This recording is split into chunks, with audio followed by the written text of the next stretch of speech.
সুপ্রিয় নবম শ্রেণীর শিক্ষার্থীরা, আশা করি সবাই ভালো আছো। আজকের এই ভিডিওতে আমি তোমাদের গণিত বইয়ের পরিমাপের ত্রিকোণমিতির অনুশীলনী 1 নম্বর অঙ্কের সমাধান করব। বলা আছে cos θ = 3/4 হলে থিটা কোণের অন্যান্য ত্রিকোণমিতিক অনুপাত নির্ণয় করো। তাহলে sin θ = 3/4 আমরা একটা সমকোণী ত্রিভুজ আঁকবো আগে।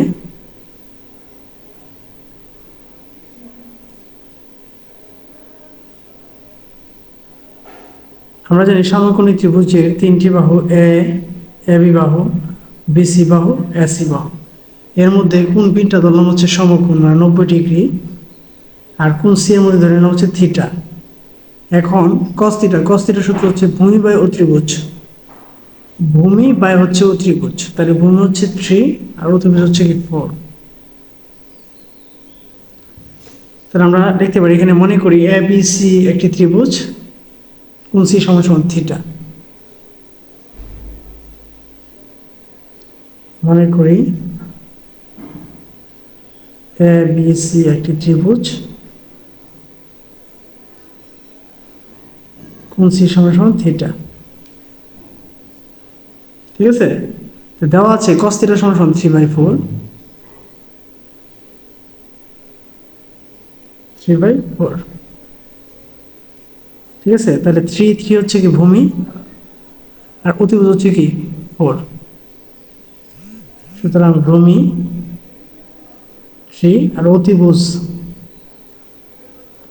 হচ্ছে 4। এখন এই সমকোণী ত্রিভুজ যেহেতু এটা পিথাগোরাসের সূত্র অনুসারে আমরা লিখতে পারি যে পিথাগোরাসের সূত্র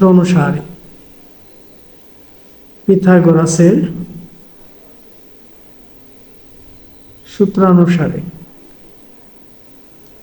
অতিভুজ স্কয়ার সমান লম্ব স্কয়ার প্লাস ভূমি স্কয়ার, অর্থাৎ এসি স্কয়ার সমান A B square plus BC square. অতিভুজ স্কয়ার সমান লম্ব স্কয়ার প্লাস ভূমি স্কয়ার।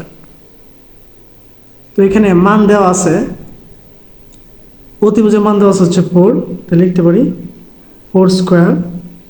এ বির কোনো মান দেওয়া না, এ বির মান আমরা বের করবো। বিসির মান দেওয়া আছে হচ্ছে 3 স্কয়ার।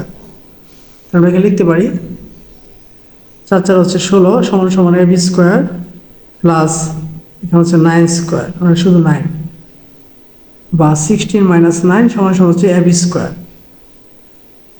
16 থেকে 9 গেলে হচ্ছে 7 সমান এ বি স্কয়ার। স্কয়ার যদি দিক পরিবর্তন করে তাহলে রুট হয়, তাহলে লিখতে পারি যে এ বি = √7।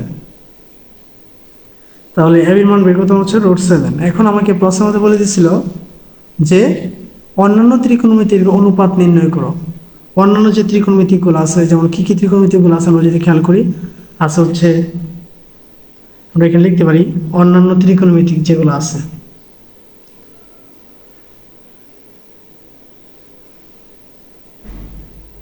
হচ্ছে সাইন থিটা, cos θ তো এখানে পাইলে আমি। হচ্ছে কোসেক সিএসসি, হচ্ছে সেক, হচ্ছে টেন থিটা, হচ্ছে কট থিটা। প্রথমে সাইন থিটার মধ্যে যাব। সাইন থিটার জন্য সাইনের সূত্র হচ্ছে লতি মানে লম্ব বাই অতিভুজ। এ হচ্ছে লম্ব, এ হচ্ছে অতিভুজ, তার মানে √7/4 হবে। আবারও বলি, সাইন মানে হচ্ছে √7/4। কিভাবে? লম্ব বাই অতিভুজ। আর সংক্ষেপে মনে রাখবো লতি। কোসেক হচ্ছে সাইনের বিপরীত। সাইনে যা লিখছি তাকে বিপরীতকরণ করব, তার মানে হচ্ছে 4/√7। সেক হচ্ছে কসের বিপরীত। কস যা দেওয়া আছে তার বিপরীতে হয়ে যাবে। ঠিক আছে, এবার যে হচ্ছে টেনের সূত্র হচ্ছে লঘু মানে লম্ব বাই ভূমি। লম্ব বাই হচ্ছে ভূমি, অর্থাৎ √7/3। আর কটের সূত্র হচ্ছে ভূমি বাই লম্ব, অর্থাৎ কট হচ্ছে টেনের বিপরীত। ঠিক আছে, তো এই ছিল হচ্ছে অনুশীলনী 1 নম্বর অঙ্কের সমাধান। তো আশা করি 1 নম্বর অঙ্কটা তোমরা বুঝতে পেরেছো। তো এবার যা বলছে 2 নম্বরে কি বলা আছে আমরা যদি খেয়াল করি, বলছে 12 cot θ = 7 হলে cos θ ও cosec θ মান বের করো। সেম একইভাবে প্রথম আমরা চিত্র আঁকবো 2 নম্বর দিয়ে, যেহেতু বলা আছে 12 cot থিটা ইকুয়াল হচ্ছে 7, তাহলে 2 নম্বরের জন্য প্রথমে আমরা এখানে একটা চিত্র আঁকবো।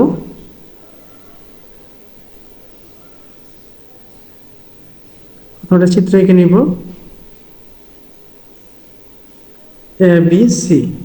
আর প্রশ্ন দেওয়া আছে হচ্ছে 12 cot থিটা সমান 7।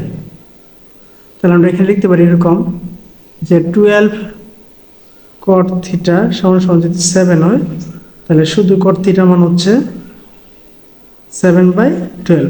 আর কটের সূত্র হচ্ছে ভূমি বাই লম্ব, ভূমি বাই হচ্ছে লম্ব। তাহলে ভূমির মান হচ্ছে 7, লম্বের মান হচ্ছে 12, মান দেওয়া হচ্ছে এসির মান। তাহলে আমরা 2 নম্বর দিয়ে লিখতে পারি এখানে AB ইকুয়াল 12, BC ইকুয়াল 7। তো আমরা জানি সূত্র অনুসারে, আমরা জানি পিথাগোরাসের সূত্র অনুসারে, পিথাগোরাসের সূত্র অনুসারে অতিভুজ স্কয়ার মানে AC স্কয়ার সমান AB square plus BC square. মানগুলো আমরা বসাই দিব। AB এর মান হচ্ছে 12 স্কয়ার, BC মান হচ্ছে 7 স্কয়ার। 12 স্কয়ার হচ্ছে 144 আর 7 স্কয়ার হচ্ছে 49। ঠিক আছে, 144 আর 49 যদি আমরা যোগ করি তবে যোগফল হয়ে যাবে হচ্ছে 193 বাই 80 সমান রুট 193। স্কয়ার যদি দিক পরিবর্তন করে তাহলে কি হয়ে যাবে, রুট হয়ে যাবে। ঠিক আছে, তাহলে আমরা 80 মান বের করে ফেলছি। 80 মান কত হবে, রুট 193। তাহলে আমরা এটার মানটা এবার লিখতে পারি রুট 193। এবার আমার প্রশ্নে কি চাইছে, প্রশ্ন দেব। প্রশ্নে চাইছে হচ্ছে একটা মান হচ্ছে কস থিটা, একটা হচ্ছে কি কোসেক থিটা।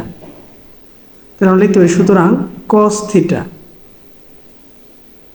কসের সূত্র হচ্ছে ভূমি বাই অতিভুজ, ভূমি বাই হচ্ছে অতিভুজ।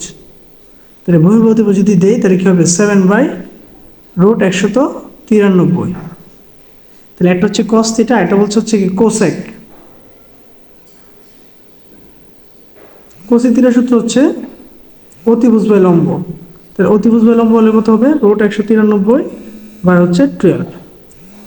ঠিক আছে, তো এই হচ্ছে 2 নম্বর অঙ্কের সমাধান।